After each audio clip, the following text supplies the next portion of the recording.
जय हिंद साथियों। तो आइए आज का सेगमेंट शुरू करते हैं। आज हम देखेंगे जो नेशनल प्रोडक्टिविटी वीक मनाया जा रहा है उसी के ऊपर जो प्रोडक्टिविटी क्या होती है उसको समझेंगे। और आज देखेंगे कि जो सर्कुलर इकोनॉमी है उसके कौन कौन से एक तरह से आयाम होते हैं, जिसमें आप ये इमेज देख भी पा रहे हैं। जो सर्कुलर इकोनॉमी है इसमें प्रोडक्शन एंड परचेजिंग है, कंजप्शन एंड यूज़ है, कलेक्शन एंड प्रोसेसिंग है। और इसके भी बहुत ज़्यादा कोई भी एक तरह से कोई भी चीज़ अगर आप बनाते हैं, मैन्युफैक्चर करते हैं, तो उसके लिए क्या क्या चीज़ें होती हैं वो, और जो सर्कुलर इकोनॉमी है वो उससे रिलेटेड चीज़ें हम देखेंगे। तो जो नेशनल प्रोडक्टिविटी काउंसिल है इसको उसने एक तरह से जो काउंसिल है उसने 12 फरवरी से 18 फरवरी तक नेशनल प्रोडक्टिविटी वीक मनाने के लिए कहा है।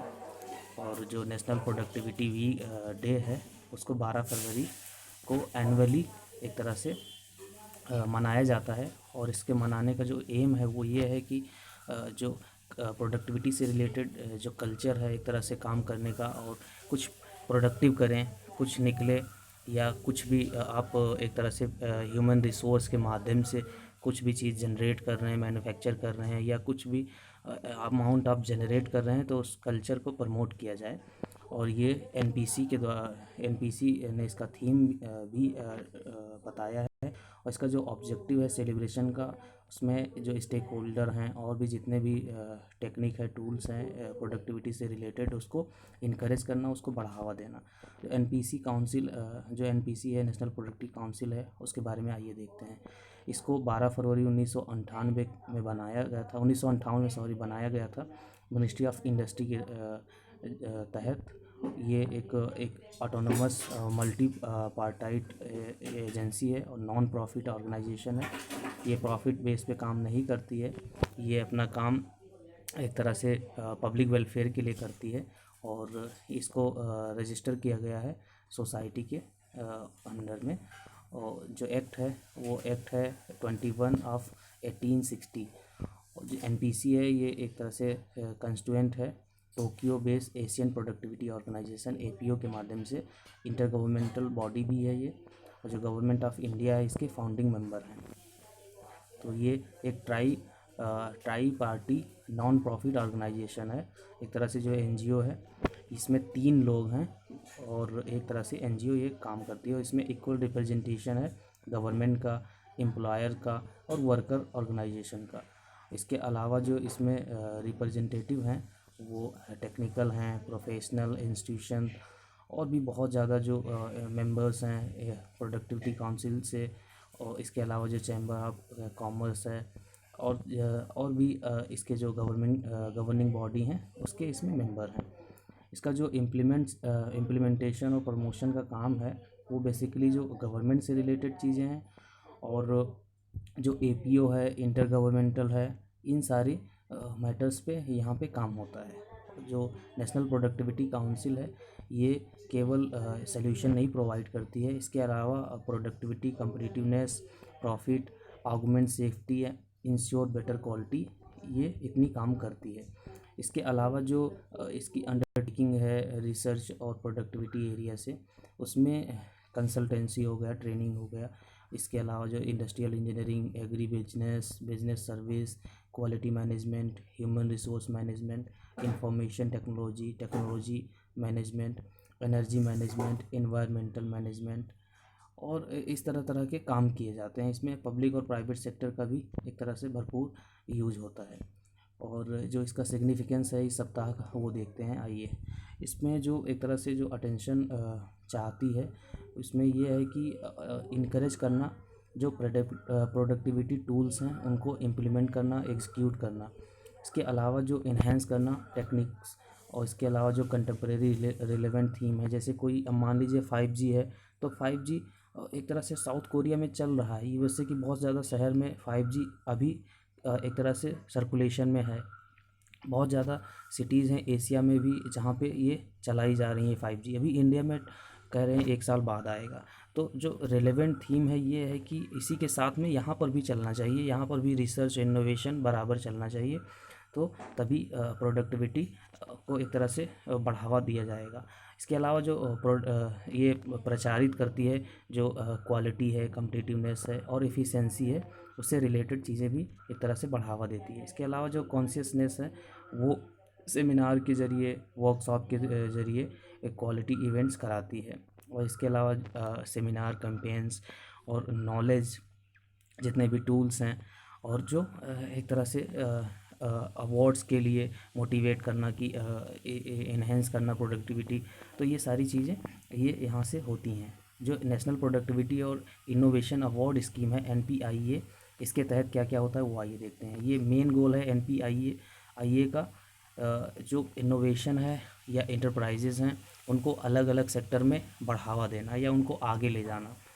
और जो MSME सेक्टर हैं, छोटे लघु उद्योग हैं, उन सेक्टर में भी जो NPIA है ये भी एक तरह से उनका प्रोडक्टिविटी, जैसे मान लीजिए कोई फैक्ट्री है वो अपने पारंपरिक तौर पे एक तरह से प्रोडक्शन कर रही है, तो उसको एक तरह से इनोवेशन के तरीके से और नए नए मशीन का यूज़ करके उसको और भी प्रोडक्टिविटी बढ़ाना, ये काम है NPIA का। इसके अलावा जो नेशनल प्रोडक्टिविटी काउंसिल है वो इनकरेज करती है स्टेक होल्डर में जो प्रोडक्टिविटी टेक्निक है, टूल है या कंटेम्प्रेरी जो रिसर्च, इनोवेशन या R&D हो रहे हैं तो उनसे बढ़ावा देना और उनसे एक तरह से जागरूक कराना है। इसके अलावा जो डाटाबेस है वो डिसीजन मेकिंग है वो, और जो प्रोसीजर्स हैं, सिस्टम्स हैं, उसमें इम्प्रूवमेंट लाना इसका काम है। वर्क कल्चर बहुत ही इम्पॉर्टेंट होता है क्योंकि आप जहाँ पर वर्क कर रहे हैं वहाँ का कल्चर कैसा है, कोई एक तरह से ज़्यादा बाउंडेशन नहीं है या एक तरह से फ्री ही है एकदम, तो वो सारी चीज़ें बहुत ज़्यादा डिपेंड करती हैं। तो इसके अलावा जो कस्टमर सेटिस्फेक्शन है ये भी एक तरह से क्रूशियल रोल दिखाता है और इसी को एक तरह से इंटरनली और एक्सटर्नली दोनों जगह पे काउंसिल टैकल कर रही है इससे। इसके अलावा जो एक्टिविटी है नेशनल प्रोडक्टिविटी काउंसिल, उसको आइए देखते हैं। इसका जो है ये प्रमोट करती है प्रोडक्टिविटी कॉन्शियसनेस। इसके अलावा कंसल्टेंसी सर्विस, मतलब आप जाके बात कर सकते हैं और ये प्रोडक्टिविटी बढ़ाएगी। और इसके अलावा जो रिसर्च है वो होते हैं, डाटाबेस हैं वो तैयार किए जाते हैं और प्रिपरेशन करते हैं और इम्प्लीमेंटेशन करने के लिए कोई भी स्कीम है, प्रोजेक्ट है या पब्लिक और प्राइवेट सेक्टर से रिलेटेड है या दोनों सेक्टर से रिलेटेड है या किसी एक से रिलेटेड है, तो उसको एक तरह से एग्जीक्यूट कराना काम होता है इसका।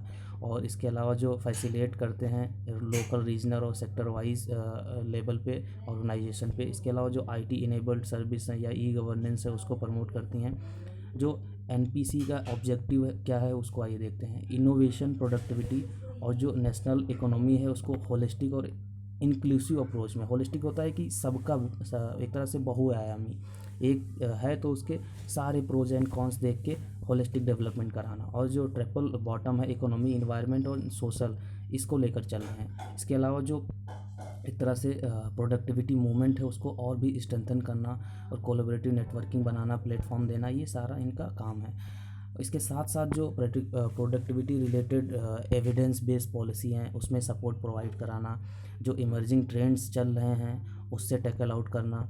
इसके अलावा जो इंडिपेंडेंट और ओवरसाइड एंटिटी है उसमें भी नेशनल लेवल की चाहे वो स्कीम हो या कोई प्रोग्राम हो उसमें इंटरवेंशन करना, पॉजिटिव इंटरवेंशन करना, उसको बढ़ावा देना इसका काम है।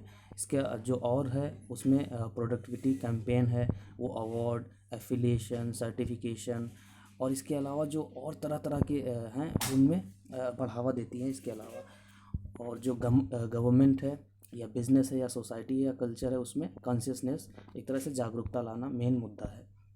इसके अलावा जो वैल्यू एडिशन है, जनरेशन और एप्लीकेशंस हैं उसमें भी मल्टी प्लेयर इफ़ेक्ट्स दिखाती है प्रोडक्टिविटी टूल्स के और टेक्निक के ज़रिए। और जो रेपोजिटरी प्रोडक्शन है, इसके अलावा जो कम्पिटिटिवनेस डाटा है अक्रॉस ऑल सेक्टर, चाहे वो प्राइवेट सेक्टर हो या पब्लिक सेक्टर हो, उसमें या स्टेट लेवल पर हो, नेशनल लेवल पर हो या लोकल लेवल पर हो, तो वहाँ पर एक तरह से पूरी तरह से उनको अवेयरनेस, उनको डाटाबेस, उनको इनोवेशन से रिलेटेड चीज़ें प्रोवाइड कराना काम है। इंडस्ट्री 4.0 क्या है वो आइए देखते हैं। जो फोर्थ इंडस्ट्रियल रेवोल्यूशन है वो अभी एक तरह से चल रहा है, ट्रेंड में है। तो उसको देखते हैं, जो एक तरह से इमर्जिंग है, ग्लोबली पावरफुल फोर्स है।